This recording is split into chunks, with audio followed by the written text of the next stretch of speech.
आजकल एक नाम बहुत चर्चा में है, जेफरी एप्स्टीन। कोई उसे दरिंदा बुला रहा है, कोई उसे हैवान बुला रहा है।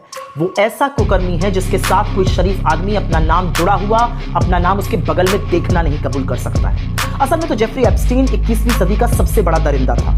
वो पहले अमेरिका में एक स्कूल टीचर था, मगर बाद में दुनिया के बड़े बड़े नेताओं और उद्योगपतियों का फाइनेंस मैनेजर बन गया। फिर उसने कुकर्म और हैवानियत का वो धंधा बनाया जिससे इंसान की रूह कांप जाए।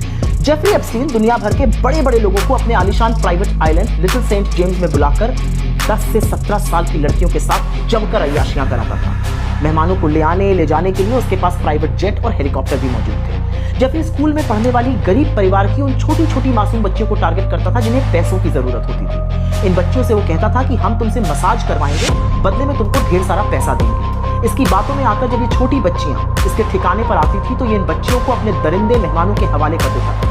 इन बच्चियों को अपने साथ पढ़ने वाली और भी लड़कियों को आइलैंड लाने के लिए कहा जाता था। पैसे के अभाव के चलते कुछ बच्चियां अपने साथ पढ़ने वाली दूसरी बच्चियों को भी ले आती थी, जिसके अलग से पैसे दिए जाते थे। ये सब करा रहा था। गुमराह करके लाई गई मासूम बच्चियां मेहमान के सामने हाथ जोड़कर चीखती रहती थी, वो चिल्लाती थी, मगर एप्स्टीन और उसके मेहमान इन बच्चियों के जिस्म को नोचते थे। कई बच्चियों के शरीर से खून बहता था, मगर एप्स्टीन उन्हें छोड़ने की जगह उनसे रूह कांप देने वाली हैवानियत करता था।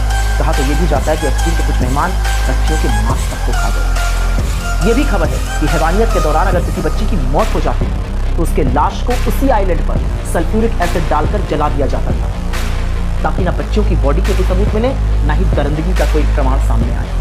2005 में अमेरिका में एप्स्टीन के खिलाफ एक मुकदमा शुरू हुआ जो 2008 तक चला, जिसमें इसने छोटी बच्चियों के साथ दरिंदगी को कबूला। इसे जेल भी हुई, मगर बड़े बड़े लोगों की कृपा से कुछ ही महीनों बाद ये जेल से रिहा हो गया और वापस आकर इसने फिर से हैवानियत और दरिंदगी का व्यापार दोबारा से किया। फिर 2018 में मायामी हेराल्ड ने इसके खिलाफ एक रिपोर्ट छापी, द परवर्जन ऑफ जस्टिस। इस रिपोर्ट में बताया कि 2008 की डील में पीड़ितों को न्याय नहीं मिला था, जिसके बाद ये मामला फिर से खुला।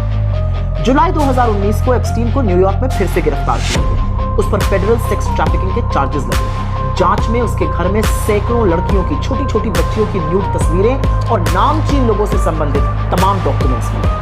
अदालत में मुकदमा चल ही रहा था, तभी खबर आई कि एप्स्टीन ने जेल के अंदर आत्महत्या कर ली। लोगों का तो मानना है कि असल में अपना नाम और काली करतूतें सामने आने के डर से एप्स्टीन को निपटा दिया गया।